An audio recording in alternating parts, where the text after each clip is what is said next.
Bienvenue sur Dual, le podcast qui promeut les formations professionnelles en Suisse. Retrouve chaque semaine les parcours atypiques et inspirants d'entrepreneurs, managers et chefs d'entreprise qui ont débuté leur carrière par un CFC. On espère que ces témoignages t'apporteront des réponses et de la motivation. Bonne écoute. Merci d'être avec moi, Joachim. Ça me touche et ça me fait très plaisir que tu participes à ce projet Dual.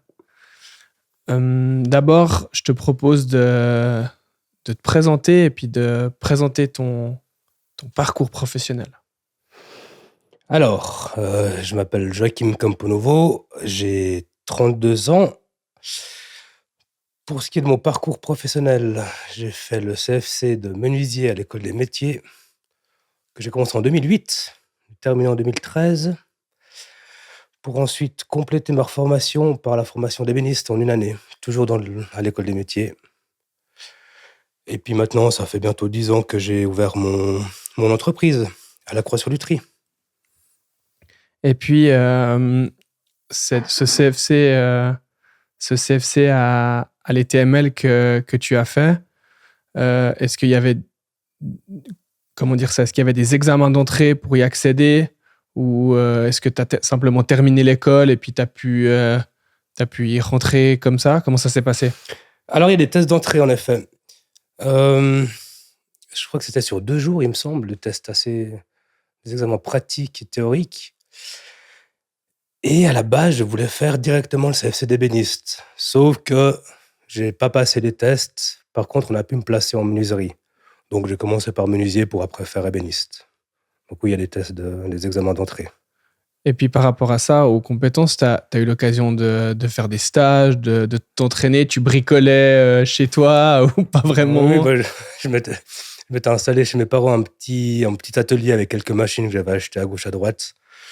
Puis je bricolais des petits quelque chose, des petits puzzles, des verres et des sous-verres, ce genre de choses. Ok. Rien de très officiel, mais ça m'occupait. Et puis, lorsque tu es rentré à l'ETML, pour toi, c'était une logique d'aller dans la menuiserie où il y avait, ébéniste en premier lieu, comme tu l'as dit, mais est-ce qu'il y avait d'autres métiers qui t'intéressaient? Est-ce que tu avais des plans B ou c'était ton premier choix? Tu t'étais dit, OK, quand je finis, je veux travailler dans le bois. J'ai toujours su que je voulais travailler dans le bois. Je me rappelle, j'avais 10 ans, j'avais reçu un petit atelier Fisher-Price avec une petite scie. Puis ce cadeau-là que j'ai toujours su que je voulais travailler le bois. Donc en fait, tout mon trajet était déjà tracé. Pour moi, je finissais l'école et j'allais partir dans le domaine du bois, soit en apprentissage, soit à l'école des métiers. Je préférais l'école des métiers quand même. Et justement, qu'est-ce qui a fait que tu as choisi l'école des métiers plutôt que... Non, c'est pas vrai. Alors oui, les vacances, ça fait quand on est jeune, ça fait quand même du bien. Non, mais c'était surtout la qualité de la formation théorique qu'on avait à l'école des métiers. C'est-à-dire qu'on voyait vraiment de tout. En apprentissage, suivant dans quelle entreprise tu tombes, tu ne fais que voir ce que le patron fait finalement. Ouais, ok. Donc ça peut être que des portes, des fenêtres, que des escaliers, que des agencements de cuisine. Tandis qu'à l'école des métiers, c'est vraiment très, très varié. Ouais, ça peut être potentiellement un peu réducteur sur les perspectives aussi après. Oui. Donc, si c'est des métiers dont je m'y connais pas très bien, c'est quoi la différence entre menuisier et ébéniste et qu'est-ce que tu as acquis à travers ton année en plus en ébénisterie? La différence majeure, on va dire, entre un menuisier et un ébéniste, l'ébéniste, il va vraiment faire tout ce qui est agencement de l'intérieur. Table à manger, chaises, meubles, bibliothèque, dressing, même agencement de cuisine certaines fois. Le menuisier, lui, va faire tout ce qui est porte d'entrée, fenêtre, volets, tout ce qui est un peu dans le gros de la maison. Ok. Après, on a encore le charpentier qui fait tout ce qui est toiture, un petit peu dans l'ordre des choses. Donc, dans tous les cas, je voulais faire les 2 métiers. Je voulais faire soit ébéniste, puis après complément menuiserie, soit menuiserie, complément ébéniste. Et la manière dont tu l'as fait, ça t'a permis d'avoir un double CFC ou c'était simplement un complément? Qu'est-ce que ça donne au niveau papier? Alors, j'ai un double CFC, oui. Ah Donc, ouais, j'ai un ok. CFC de menuisier, un CFC d'ébéniste. Et ça m'a surtout fait prendre conscience que j'avais pas envie d'être menuisier. Ok. Parce que faire des portes et des fenêtres, ça ne m'intéressait pas. Donc Voilà. ça a été une forme de révélation de faire cette année supplémentaire. Ouais. Et du coup, t'as pas regretté à un moment donné de te dire ah, j'aurais pu faire ébéniste tout de suite ou ça t'a comme. Ouais. Bah, sinon, c'est pas un regret finalement, vu que ça m'a fait prendre conscience que je voulais pas faire de la porte et de la fenêtre, justement. Donc ça s'est très bien passé comme ça. Et puis, dans le cadre de l'école des métiers, euh, tu as pu travailler sur des formes de mandat client ou c'était vraiment que des choses qui étaient, comment dire, académiques, des travaux qu'on te donnait au cours, mais qui n'étaient pas forcément, je dirais, ensuite dans le cadre d'une relation avec un client ou comme je dis, d'un projet concret. Bah, les 2 premières années, c'est vrai que c'était des travaux très, très d'école. On faisait des bureaux, mais des bureaux miniatures. On faisait des meubles, le rangement, mais miniature, qu'on pouvait bien sûr ramener à la maison, mais c'était pas très pratique. Après, en 3e et 4e année, on avait plus de connaissances, plus de responsabilités. Et puis là, les profs pouvaient nous donner des travaux un peu plus pour des clients. Généralement, les clients, c'était d'autres profs de l'école qui devaient faire préparer même eux, c'était des clients. Puis après, pour les examens finaux, des TPI, comme on appelait ça, je sais plus ce que ça veut dire. Là, c'était vraiment pour un client. Donc, il y avait la prise de contact avec le client, prendre connaissance de ce qu'il voulait, prendre les mesures, tout ça. Et puis après, on faisait tout du début à la fin. Ok, mais ça, vous avez eu l'occasion de vous entraîner quand même avant sur la prise de contact client ou pas forcément? En théorie. En théorie, Ouais, ok. voilà. On avait des cours théoriques ou comment amener, comment faire avec un client. Ouais. Après, il y en a quelques-uns qui ont eu l'occasion d'expérimenter ça un petit peu à côté, en 3e année, et puis même en 4e année, avant l'examen. Mais pas tout le monde a eu cette chance. Et puis, du coup, après ton année complémentaire en ébénisterie, t'as eu l'occasion t'es lancé directement sur le marché du travail. C'est quoi les questions que tu t'es posées à ce moment-là? Faut savoir qu'en 3e et en 4e année, on avait des stages à faire en entreprise. Je crois qu'en 3e année, c'était 2 stages de 1 mois. Et en 4e année, c'était un stage de 3 mois, si ma mémoire est bonne. Et en fait, ces stages m'ont fait comprendre que j'avais beaucoup de peine à travailler en entreprise. Ok. Avec les horaires qui étaient pour moi un petit peu trop durs. Le matin très tôt, le soir un peu tard. Et surtout, cette hiérarchie qu'il y avait avec les patrons. J'avais beaucoup de peine avec ça. Donc en fait, ça m'a fait prendre conscience que j'ai toujours voulu me mettre à mon compte. Et ça m'a donné la force de le faire plus vite. Donc j'ai jamais vraiment travaillé en entreprise, à part dans ces stages. D'accord. Et du coup, tu t'es lancé directement en tant qu'indépendant après ton double CFC ou... Après mon double CFC, évidemment, comme tout bon citoyen suisse, je suis parti à l'armée. J'ai fait mon service militaire, j'ai terminé. Après, j'ai dû faire... j'étais au chômage, donc j'ai dû trouver un petit job pour sortir du chômage. J'ai trouvé à la Coop Brico Loisirs en tant que menuisier. Ça a duré même pas 3 mois. Puis je me suis fait virer. Ce qui était une très très bonne chose, parce qu'en me faisant virer, j'ai pu justement toucher des aides qui me permettaient de me mettre à mon compte. Ah, via le chômage. Via le chômage, voilà. Au lieu de t'inscrire au chômage, tu t'inscris au chômage en tant que personne qui veut se mettre indépendante. D'accord. Donc en fait, on t'offre des cours de création d'entreprise. Ok. Donc en m'étant fait virer, ça m'a permis d'avoir ces cours. D'accord. Donc en fait, c'était un peu un signe. Enfin, je le vois comme ça, c'est pas du tout négatif. J'ai eu un peu de chance, puis voilà. Mais en tout cas, ce que je retiens, c'est que tu as tout de suite eu cette envie de te remettre indépendant, puis finalement, par le fait que tu t'es fait licencier de chez Brico Loisirs, tu as pu acquérir ces connaissances-là. Combien de temps ça a duré ce processus, ce laps de temps entre les cours proposés par le chômage pour te mettre indépendant et lorsque tu t'es mis indépendant? Quelques mois. De tête, là, je dirais 4 mois. On avait des cours assez régulièrement, une fois par semaine, il me semble. Bon, et puis j'ai eu la chance aussi de racheter le fonds de commerce d'un patron qui partait à la retraite. En fait, il vendait tout son stock de machines, tous ses outils. Donc, pendant la période où j'étais à l'armée, j'avais déjà racheté le fonds de commerce dans l'espoir de pouvoir me mettre un jour indépendant. Ok, ah ouais. Il y a Et vraiment tout qui s'est goupillé un petit peu. c'était des Ouais. machines que tu connaissais, enfin, il y avait tout qui t'était familier dans ce que tu as pu racheter ou... Bah, entre les machines que j'ai récupérées et puis les machines qu'on avait à l'école des métiers, il y avait une petite différence d'âge quand même.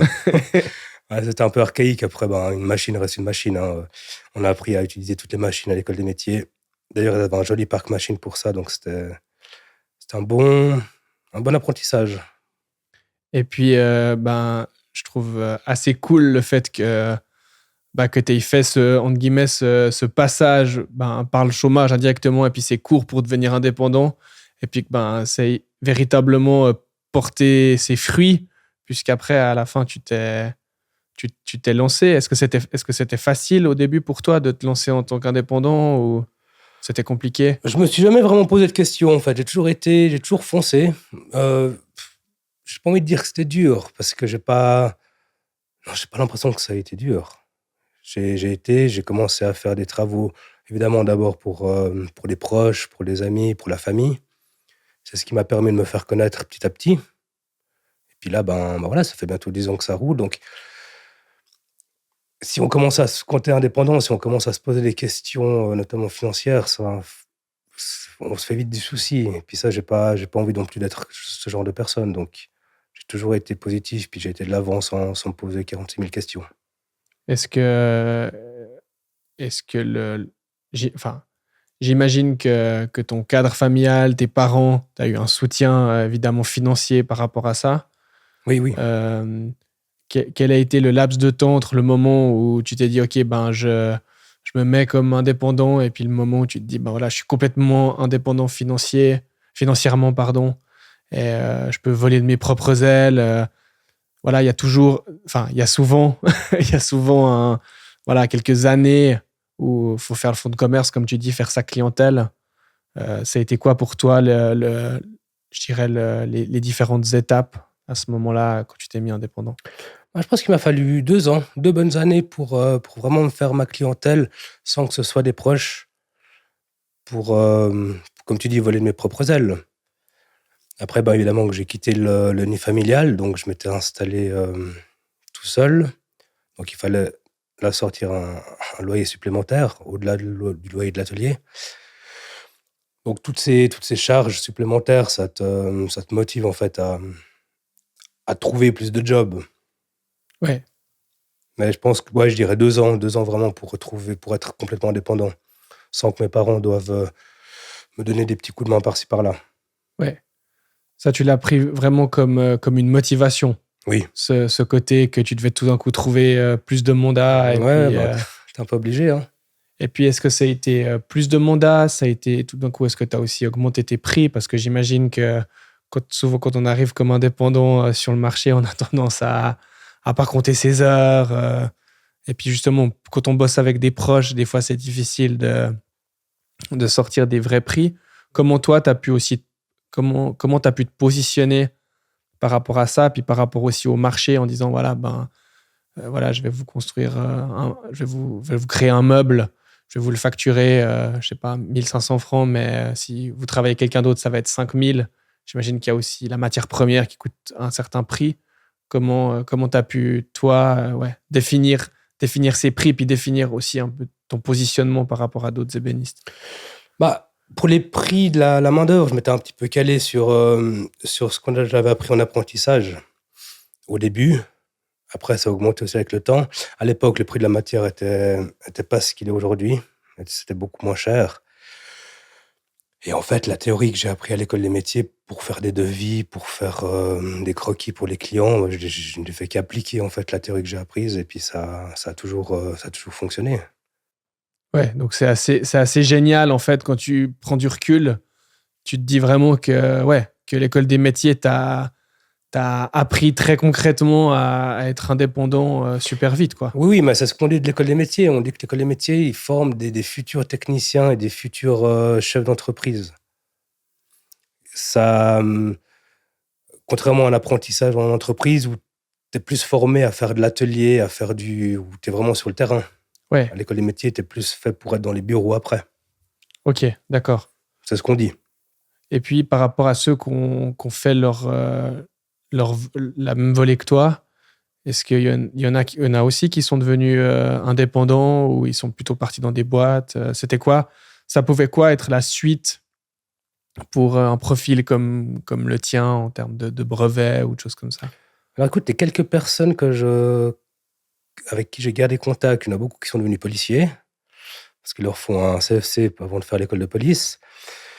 Il y en a d'autres qui ont repris la boîte des parents, du père notamment. Donc leur avenir est aussi déjà tracé. Il y en a beaucoup qui ont arrêté complètement le domaine du bois. Après, il y en a, je pense, sur 12 à la fin de l'apprentissage, il y en a peut-être 1, 2 qui sont mis indépendants. Après, il y en a d'autres qui ont continué les écoles professionnelles, qui ont fait le brevet de contremaître, maîtrise fédérale et tout ça. Ok. Et ça t'a finalement jamais forcément attiré le fait de vouloir faire un brevet? Est-ce que tu y as pensé à un moment donné ou tu t'es dit, voilà, je suis indépendant, finalement, j'ai pas besoin de ça? Exactement. Le brevet, finalement, c'est la suite de l'école des métiers encore plus poussée. C'est-à-dire qu'on va apprendre, je sais pas, mais j'imagine qu'on apprend vraiment encore plus en détail comment facturer, comment calculer les prix, comment faire ci, comment faire ça. Finalement, quand tu te mets indépendant, tu es face à tous ces problèmes tous les jours. Donc, évidemment que tu vas te tromper. Moi, des erreurs, j'en ai fait plein. Mais finalement, c'est grâce à ces erreurs que j'apprends à ne plus les faire. Ouais. Donc, je touche du bois, ironiquement. Mais c'est des erreurs qui n'ont jamais été des grosses erreurs. C'est vraiment des petites erreurs qui m'ont juste permis d'apprendre. Ok. Davantage. Et puis, le brevet fédéral de contremaître, c'est uniquement pour la menuiserie ou bien c'est différents métiers où tu es mené à faire contremaître? Est-ce que contremaître, c'est général dans un secteur ou tu sais? Je crois que contremaître, c'est contremaître d'entreprise, de menuiserie. Ok, Après, tu peux être contremaître aussi dans une entreprise de béton, d'électricité, ce genre de choses. ok. Et puis, par rapport à ton parcours en tant qu'indépendant, qu'est-ce que tu as fait pour développer ta clientèle, à part bien bosser? Parce que souvent, le bouche à oreille et le fait de faire du travail de qualité, j'imagine que ça participe à ton succès. Mais justement, quand tout d'un coup, tu as décidé de quitter le cocon familial, de te dire, OK, là, il faut que je trouve plus de mandat. Qu'est-ce que tu as mis en place pour croître, en fait? Internet, réseaux sociaux. Ce que j'ai fait depuis le début, quand j'ai créé ma page Internet et ma page Instagram et Facebook, c'est que j'ai tout de suite mis des belles choses, des beaux dressings, des belles bibliothèques que j'ai l'occasion de faire en photo. Ce qui fait qu'en fait, les gens qui viennent sur mon site ne voient que ça. Donc, ils se disent, c'est quelqu'un qui fait du travail de qualité, des belles choses, des grandes choses, machin truc. Donc, voilà, j'ai pas mis des marches d'escalier. J'ai vraiment sélectionné un petit peu ce que je voulais mettre sur mon site internet. Donc, ça a amené du monde. Ouais, donc, ouais. Je crois que le site internet et les réseaux sociaux, ça a quand même bien amené du monde aussi. Ok. Au début, tu étais tout de suite sur non, ça fait 10 ans, donc plutôt Facebook au début, et puis au fur et à mesure aussi Instagram, ou Ouais, tout de suite les deux? Non, plutôt Facebook. Ouais, moins Instagram. Ouais, c'était la tendance aussi Ouais. à ce moment-là. Ouais. Et puis, est-ce qu'il y a eu des moments pour toi qui étaient... est-ce qu'il y a des moments où tu t'es dit waouh, j'ai envie d'arrêter, c'est trop compliqué, est-ce que j'irais pas me mettre dans une boîte ou Alors, me mettre dans une boîte, non, parce que quand je vois qu'il commence à 7h, je me dis non, merci. Alors, c'est pas facile tous les jours. Il y a souvent des baisses de motivation. Ça vient assez souvent aux mêmes périodes de l'année. Pour moi, c'est toujours le début de l'année, après les vacances d'hiver, évidemment. Après, voilà, être indépendant, c'est une chance incroyable. Tu fais comme tu veux, mais ouais, jamais je troquerais ça pour travailler quelque part en entreprise avec des horaires fixes, des vacances, 5 semaines de vacances par année. Enfin, voilà, c'est un luxe que je veux me faire, je veux me permettre. Et puis, cette soif de liberté et puis d'entrepreneuriat, est-ce que ça t'a été insufflé par tes parents ou des proches ou d'où tu as l'impression que ça vient? Aucune idée. Je sais pas. Non, mes parents, non, ils ont toujours eu un travail très, très carré. Mais ouais, peut-être, comme j'ai dit avant, la hiérarchie. J'avais beaucoup de peine avec la hiérarchie, les ordres qui sont pas toujours cohérents pour moi. J'ai toujours préféré faire un petit peu à ma sauce. Me tromper s'il faut, j'apprendrai. Voilà. Et puis, justement, est-ce que ça n'a pas fait peur, du coup, à tes proches, à tes parents, le fait que tu veuilles être indépendant? Est-ce que tu as toujours eu leur soutien ou est-ce que des fois tu t'es dit, est-ce que tu as l'impression avec du recul aujourd'hui que tu aurais eu plein de moments pour abandonner ou choisir une voie plus facile ou au contraire, est-ce qu'ils étaient tout le temps derrière toi? Ils ont toujours été derrière moi. Vraiment, ça, c'est aussi grâce à eux que j'en suis là aujourd'hui. Ils ont toujours été soutenants. Ils m'ont jamais obligé à suivre une voie prédéfinie selon eux. Donc, j'ai vraiment eu leur soutien du début à la fin. Donc, ça, c'est vraiment une immense chance aussi que j'ai eue. Et puis, en début d'année, qu'est-ce que tu fais justement pour te rebooster, pour te remettre en selle? Je commence gentiment, avec des horaires encore plus allégés. Et puis, avec des petits travaux, pas trop compliqués. Ok, Puis, au fur et à mesure, j'augmente la cadence. ok. Jusqu'à commencer à 7h et finir à 22h quand il fait beau ou C'est aussi ça l'indépendance, hein, c'est qu'il y a des jours où je commence à 9h parce que je suis fatigué, puis je termine à 17h. D'autres jours où je commence à 7h30 parce que je suis ultra motivé, puis je termine à 22h parce que je suis toujours motivé. Donc c'est cool. Tu fais vraiment comme tu veux. et puis, est-ce que tu as eu des opportunités de t'associer avec des gens ou au contraire, quand on a du succès, on peut tout d'un coup engager du personnel. Est-ce que tu as été confronté ou amené à ça? J'avais pensé à l'apprenti, à prendre un apprenti parce que après mes 2 apprentissages, j'ai fait une formation à l'école des métiers aussi où j'ai dû m'occuper de quelques pré-apprentis. Puis dans cette année-là, on avait des cours où on enseignait à apprendre. Donc en fait, j'ai le papier pour avoir des apprentis, mais mes locaux répondaient pas aux normes. Il fallait investir homme, investir femme, il fallait une cafétéria chauffée, il fallait que l'atelier soit chauffé. Mon atelier à moi, il est assez archaïque, on va dire, mais il va très bien. Donc je pouvais pas prendre d'apprenti malheureusement. Après, prendre un employé, j'y ai songé assez longtemps, mais du coup, je ne suis plus indépendant. C'est-à-dire que je dépends de quelqu'un financièrement. Je dois lui verser un salaire tous les mois. Donc, il faut que le boulot rentre. Et en fait, ça, c'est plus du tout ma manière de penser. Ouais, Moi, je vais être très libre. Si je bosse beaucoup pendant un mois et qu'il y a tant d'argent qui rentre, c'est grâce à moi. Si je décide de rien faire, eh ben voilà, tout reste à moi.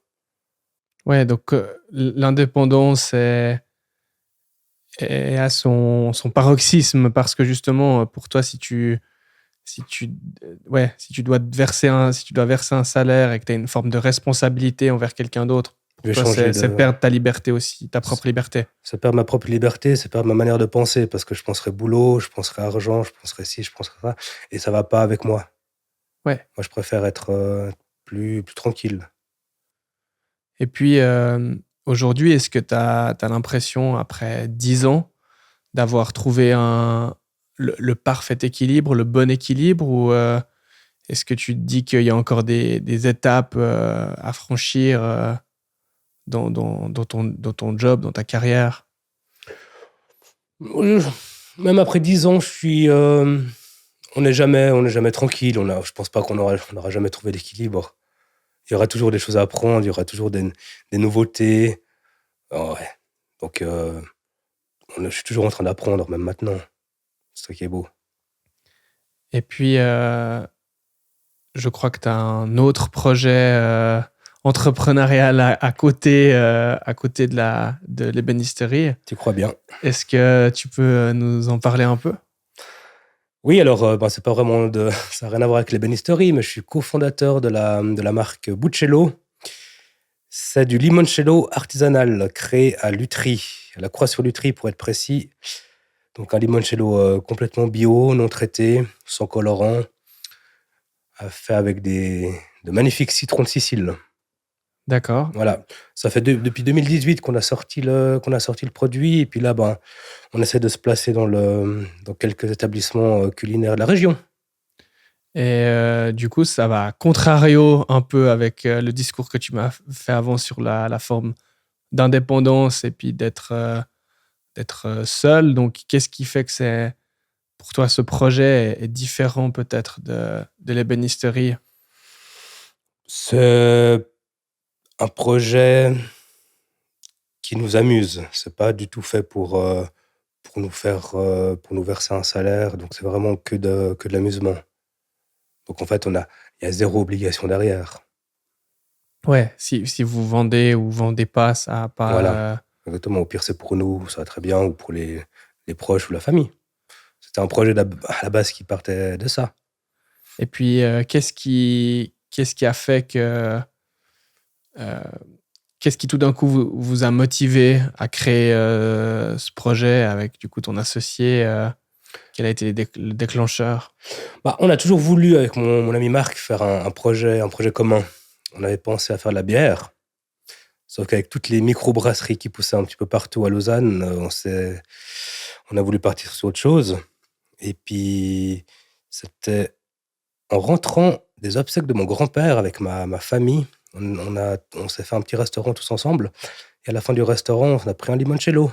J'ai goûté ce limoncello, j'ai dit que c'était très bon. Et c'est là que ma tante m'a révélé la recette de famille, que j'ai soumis à Marc, mon ami. Et c'est là qu'on a créé le concept. En même temps, il n'y avait pas beaucoup de limoncello artisanal qui se faisait dans la région à l'époque. Et puis, qu'est-ce que tu as l'impression que ton parcours précédent, enfin, je dirais ton autre carrière en tant qu'ébéniste, qu'est-ce que ça t'amène comme compétences, je dirais plutôt compétences sociales sur le Buccello, sur le projet du Buccello? Le contact avec les clients, je pense principalement, à se vendre. Quand je vais présenter un limoncello, c'est comme si je devais aller vendre un meuble, discuter, enfin me vendre moi personnellement. Je pense que c'est la principale qualité qui est là. Quand on est entrepreneur, on est justement mené à pas mal de casquettes différentes. On est comptable, RH, vendeur. C'est laquelle de ces casquettes que t'aimes le moins et celle que tu préfères le plus? Moi, le moins le comptable, je pense. Le plus, ce que j'aime le plus dans ces deux activités, c'est vraiment le contact avec le client. Vraiment. Pouvoir vendre un projet, pouvoir discuter, pouvoir cerner le besoin du client. Et justement, c'est cette affinité à la vente, au contact client, est-ce que tu l'as toujours eu, ou est-ce que c'est une affinité que tu as développée sur le tas, voilà, parce que tout d'un coup, tu avais besoin de vendre tes créations? Je je pense que j'ai toujours eu cette affinité avec les gens. j'ai toujours bien aimé parler de moi, vendre quelque chose, discuter d'un projet. Et je pense que ça se ressent aussi pour les clients. C'est vrai que quand ils m'écoutent, ils ont envie de confiance. Ça, c'est sympa.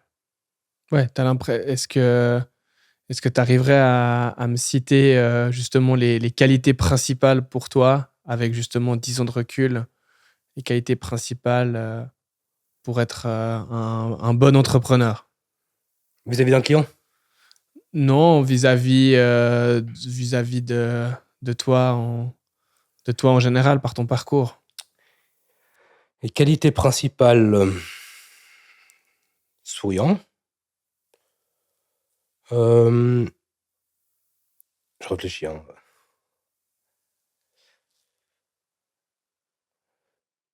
Ouais, faut être souple d'esprit. Enfin, ça, c'est mon point de vue, hein, mais je me pose pas trop de questions, je vais de l'avant. Hem, compliqué comme question. Souriant, souple, un dernier. Hem, entrepreneur, oser faire des choses Culotté un peu. dans la limite du oui, piloter, mais pas trop, Audacieux. fatalement. Ça dépend le projet. Je pense que pour du limoncello, l'audace est un peu plus de mise que pour le bois, disons. Mais c'est intéressant ce que tu dis. Pour être entrepreneur, faut être entreprenant. C'est Ben oui, c'est un bon c'est résumé. ouais, c'est peut-être bête, mais c'est ça, il faut. Et puis ton copain Marc, avec qui tu as créé le projet Buccello, est-ce que lui, à la base, il était aussi entrepreneur? Est-ce que vous avez pu partager des choses aussi que tu n'avais pas... peut-être avoir un dialogue que tu n'avais pas eu précédemment avec quelqu'un d'autre? Non, lui, il était pas du tout entrepreneur. Lui, il travaillait dans une entreprise de voitures. Hem, donc on était vraiment dans 2 mondes complètement différents. Après moi, je lui ai peut-être aussi appris des choses de mon indépendance. À l'inverse, lui m'a aussi peut-être appris des choses venant d'une entreprise un peu, ouais, d'autres qualités. Donc à mon avis, on a pu se compléter comme ça. Et puis ce projet, est-ce qu'il a des prochaines phases de développement? Comment est-ce que vous voulez... c'est quoi la suite pour ce projet Buccello? Bon, faut savoir déjà que maintenant, je suis tout seul parce que mon ami Marc est parti vivre en Norvège, donc j'ai repris le flambeau tout seul. Donc là, c'est un petit peu moi qui gère vraiment toute la suite. Donc évidemment, j'ai beaucoup de projets pour ce limoncello. J'ai vraiment envie de changer de canton, enfin de toucher le canton de Genève, Neuchâtel, Valais dans un premier temps. Et puis vraiment essayer de viser des restaurants un peu on va pas dire de luxe, mais haut de gamme. Ok. Et ça, ce positionnement haut de gamme qui, comme je le comprends, tu l'as aussi avec l'ébénisterie parce que tu fais des belles choses, des choses sur mesure. Donc évidemment que quand on fait une bibliothèque sur mesure, j'imagine que c'est un autre coût que d'en acheter une à Ikea. C'est différent. Euh, pour toi, ce positionnement justement premium haut de gamme, qu'est-ce qui te plaît là-dedans et qu'est-ce qui te remplit dans cette approche? Bah, quand tu fais du haut de gamme, généralement, c'est des choses assez particulières. À nouveau, c'est souvent du sur mesure. Les clients qui choisissent du haut de gamme, généralement, ils ont un peu d'argent derrière et puis, en fait, ils me permettent de créer, vraiment de faire des choses un peu plus spéciales que quelque chose de carré, comme on peut trouver un peu partout dans les magasins. Donc en fait, c'est ça que j'aime dans ce haut de gamme, c'est qu'on peut vraiment faire plaisir, tant sur les matériaux que sur les formes que prennent les choses, les petits gadgets, les lumières, ce genre de détails. Donc c'est aussi ça qui me plaît beaucoup. Et puis ce haut de gamme, est-ce qu'il t'a été accessible tout de suite lorsque tu t'es mis comme indépendant ou au contraire, est-ce que tu as dû faire tes preuves? Parce que j'ai l'impression que le haut de gamme, c'est souvent synonyme d'expérience, de crédibilité, de bouteille. Et comment tu as pu compenser ça en étant finalement un jeune entrepreneur? Bah, alors j'ai pas que du haut de gamme évidemment, hein, parce que je fais aussi beaucoup de restauration de mobilier. Après, il suffit d'une belle photo, placée sur internet, placée sur les réseaux sociaux, qui montre aux personnes de quoi tu es capable et puis là, bah, c'est parti. Ça après c'est un cercle vicieux et moi, je me rappelle qu'il a fallu, Ou vertueux, ça dépend comment on voit le truc. oui, moi, il m'a fallu je me rappelle, je m'étais inscrit sur devis.ch et puis j'avais payé, une certaine somme pour recevoir 30 clients et sur ces 30 clients, il y en a 29 qui ont refusé mes devis, sauf le 30e. J'avais envoyé, un devis pour une bibliothèque complètement biscornue, très, très originale. Il a accepté et pour moi, c'est depuis là que tout est parti. Parce que sans cette photo que j'ai pu faire de cette bibliothèque biscornue, je pense que, les gens derrière m'auraient moins demandé de choses, à mon avis. C'est intéressant ce que tu dis. Donc finalement, un projet qui a été ouais, un aboutissement personnel, en tout cas une création dans laquelle tu t'es éclaté, t'a permis de véritablement montrer toutes tes compétences. Et c'est ça qui a été aussi le début d'une boule de neige, quoi. Exactement et j'en suis convaincu que c'était ce client-là qui, qui a fait partir la machine. Et puis, est-ce qu'il t'a confié pourquoi il avait choisi ton devis plutôt qu'un autre ou Non, je vais pas le poser la question. J'étais tellement content de pouvoir avoir, carte blanche sur un projet que j'ai pas posé de questions. J'ai réalisé ça, il était très content et j'ai pu faire mes photos, mettre sur internet et puis ça m'allait très bien. En fait, je m'estimais assez chanceux d'avoir, cette opportunité-là aussi. je pense que c'est aussi important et aujourd'hui, il y a pas les gens font pas assez ça, c'est justement de mettre en valeur et de mettre en lumière ce côté, voilà, ce côté singulier d'une création et je trouve intéressant comme tu viens d'un métier où voilà, je dirais que la communication fait pas partie, des compétences, j'imagine que tu as pas appris la communication ou le marketing, au cours à l'école des métiers ou est-ce que oui, ils ont abordé ce sujet? Non, pas dans ma mémoire. Alors peut-être l'espace de 45 minutes, mais j'ai pas l'impression. Donc finalement, ça a été assez, intuitif pour toi de te dire, voilà, de prendre en photo et de communiquer, mes travaux, ça va être un déclencheur, quoi. Oui, oui, alors là, je me rappelle d'un prof qui m'avait dit: «Une photo vaut largement 1000 mots». Tu places une bonne photo bien faite, ça en dit long sur tes capacités.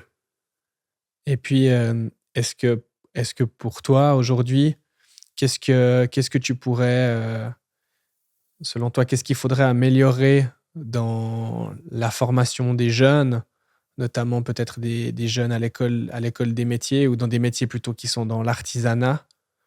Heu, Qu'est-ce qu'ils pourraient acquérir comme compétences supplémentaires ou si tu pouvais leur donner un cours, qu'est-ce que tu voudrais leur transmettre? Qu'est-ce que je pourrais leur transmettre? Bon, après, il faut savoir que les temps changent. Au jour d'aujourd'hui, on travaille beaucoup avec des machines numériques, ce genre de choses. Moi, j'étais pas du tout formé comme ça à l'époque. C'était beaucoup plus, manuel. Mais si je pouvais leur donner un conseil, ç ça serait,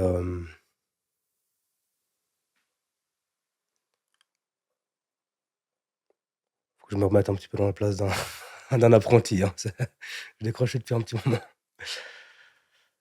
Hem, Est-ce que tu as l'impression qu'il manque, en ayant du recul sur ta formation et sur ton parcours, est-ce que tu as l'impression qu'il y a des lacunes que tu as appris sur le tas? Toi, que tu te dis: «OK, si on me l'avait expliqué plus vite, est-ce que ça m'aurait permis d'éviter certaines erreurs?» La lacune principale de l'école des métiers, je dirais, c'est vraiment la formation du terrain.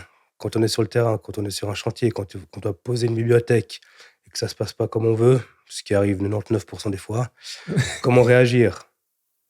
Parce que là, à l'école des métiers, on a vraiment l'aspect théorique, où tout fonctionne du premier coup.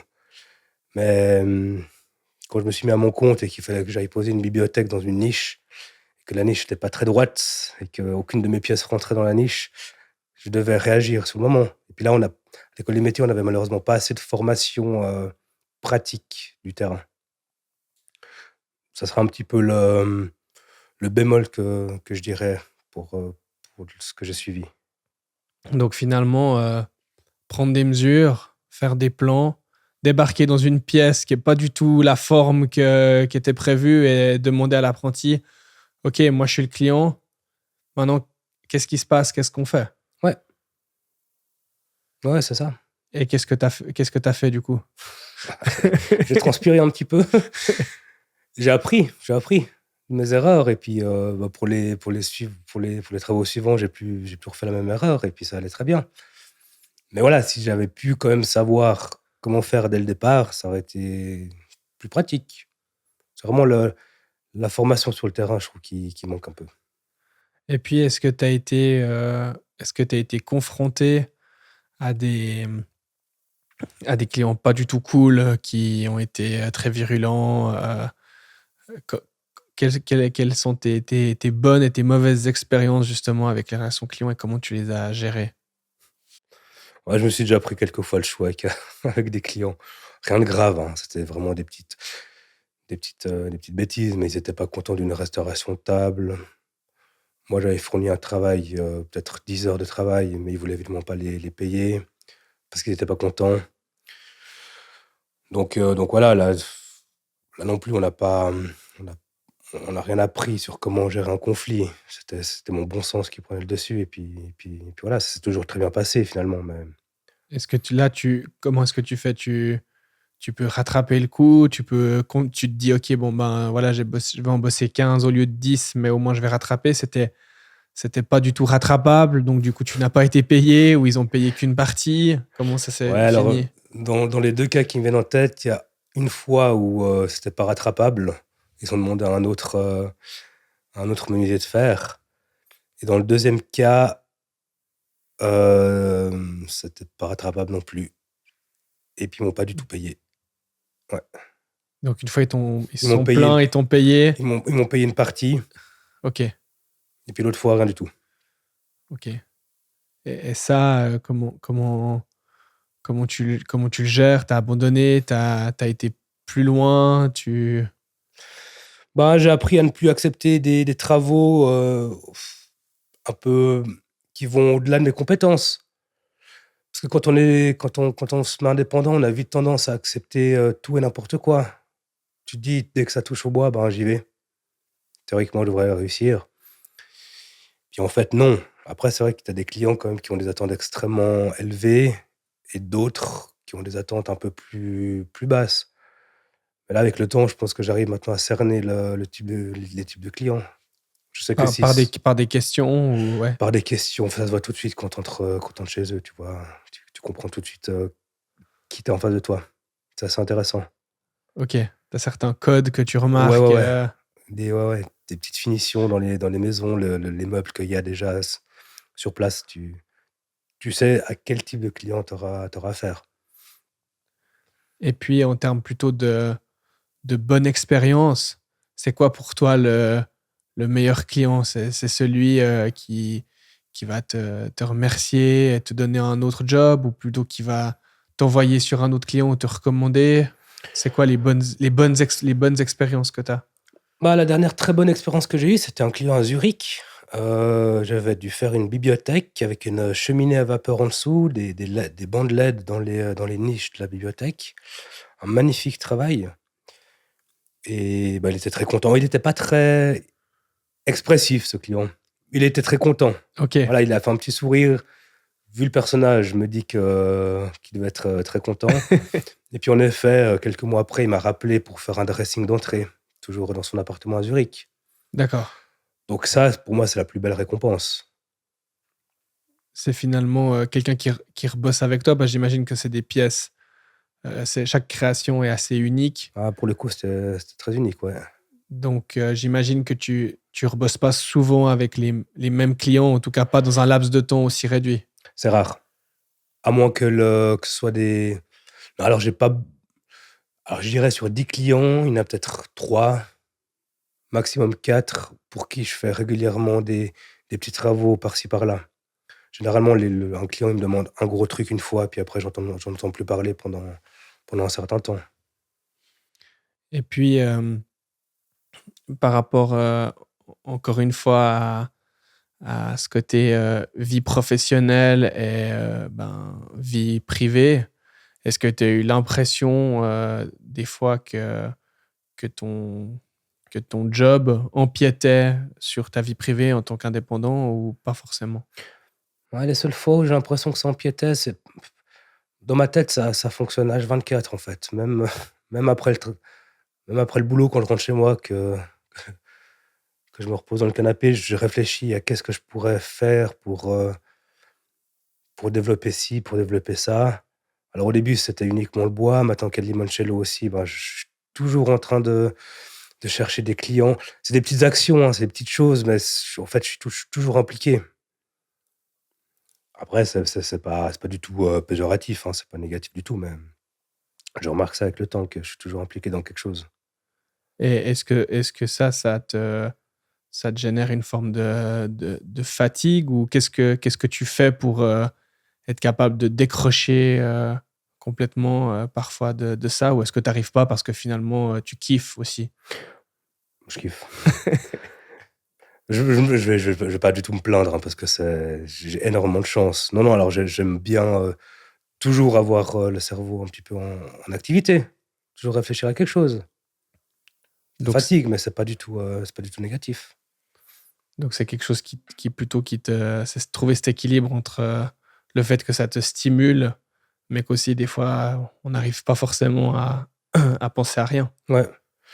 Bon, après, je m'octroie aussi des vacances. Les seules vacances vraiment qui me font couper, c'est les vacances de Noël. C'est peut-être pour ça que c'est si compliqué de recommencer après. Mais c'est quand on se retrouve en famille à la montagne où vraiment je pense à rien, puis je me repose et puis voilà. Ouais.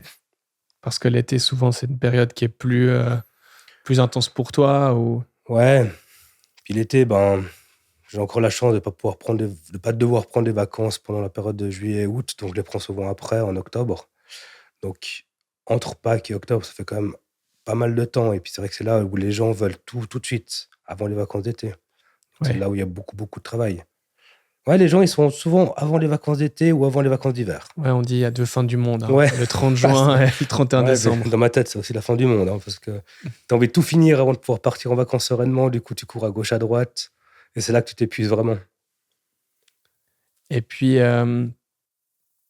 est-ce que tu as l'impression que ton métier va encore beaucoup évoluer avec les années, mais plus sur le côté artisanat, parce que tu disais justement qu'à l'école des métiers, ils avaient plus de machines de précision, enfin voilà, plus pour le côté peut-être industriel ou est-ce que toi, d'un point de vue artisanal, qu'est-ce qui va faire évoluer le métier? Est-ce qu'il va encore évoluer selon toi? Est-ce que c'est que du design et des tendances, j'imagine, qui viennent de différentes influences culturelles et de pays? Comment tu ressens cette évolution? Euh, moi, je vais de toute manière essayer de rester le plus artisanal possible. C'est-à-dire que toutes ces machines numériques, je n'ai pas envie d'y toucher. Bon, comme tu as dit, c'est pour la production, c'est pour la quantité, ce genre de choses.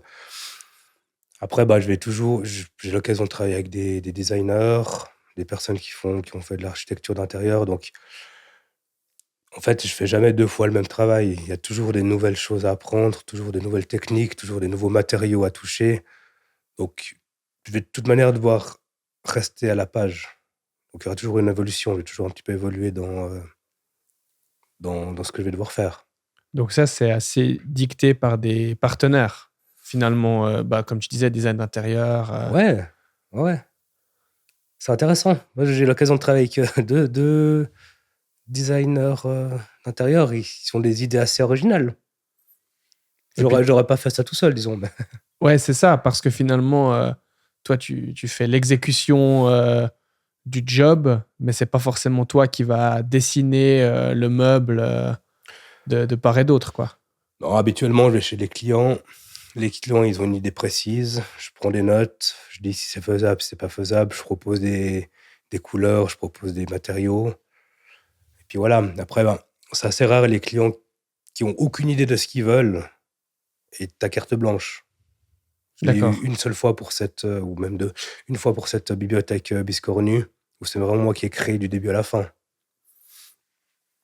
Mais sinon, ils ont une idée assez précise. Moi, je peux essayer d'amener ma petite touche personnelle, mes petits contrastes de matériaux et ce genre de choses. Mais Donc finalement, aujourd'hui, tu essayes de te placer non seulement auprès des clients directs, mais aussi auprès d'architectes ou de designers d'intérieur. oui, ça c'est sûr, c'est toujours bien. C'est des prescripteurs dans Bah, eux, ils ont besoin de ton toi domaine. et toi, tu as besoin d'eux. Et est-ce que t'as des relations qui datent depuis longtemps? Par exemple, est-ce que t'as un architecte d'intérieur qui fait souvent appel à toi? Ou est-ce que c'est plutôt une fois de temps en temps? Est-ce que tu réponds à des appels d'offres? Enfin, comment ça se passe au niveau du processus par rapport à ça? Bah, j'ai eu l'occasion de travailler assez souvent avec c'était une décoratrice intérieure. Donc en fait, le client va la mandater pour refaire tout son intérieur, que ce soit les fauteuils, les tapis, les murs, ce genre de choses, et le mobilier. Du coup, elle m'avait appelé pour faire du mobilier, ça s'était très bien passé. Elle m'a réappelé plusieurs fois les années suivantes. Et puis en fait, elle fait partie d'un comité de décoratrices intérieures, et puis ils s'échangent les adresses. Puis elle m'a nommé dans cet échange. Et bah, c'est comme ça que j'ai eu l'occasion d'avoir 2 nouvelles décoratrices intérieures avec qui je collabore. Ah, ok, trop bien. Donc c'est du bouche à oreille à nouveau. Ouais, Donc ça se passe bien avec les gens, généralement ils parlent.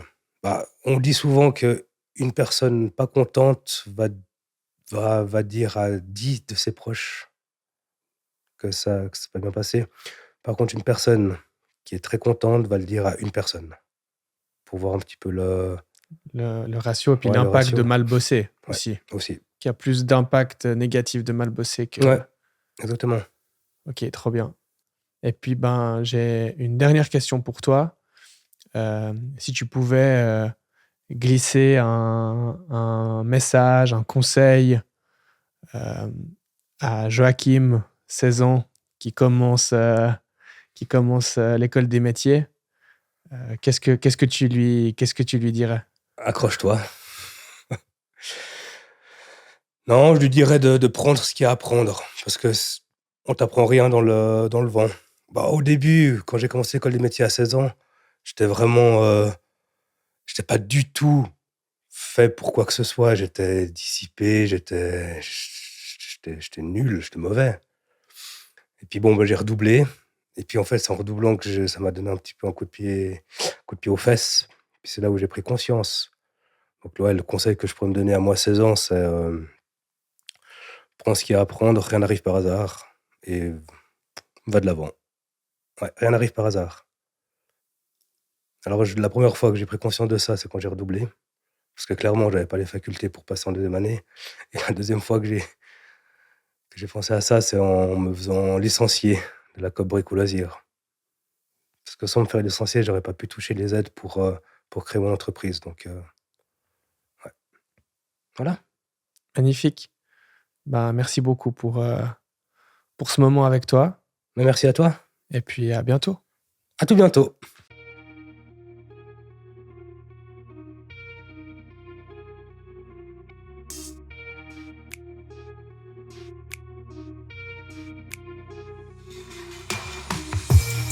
Merci.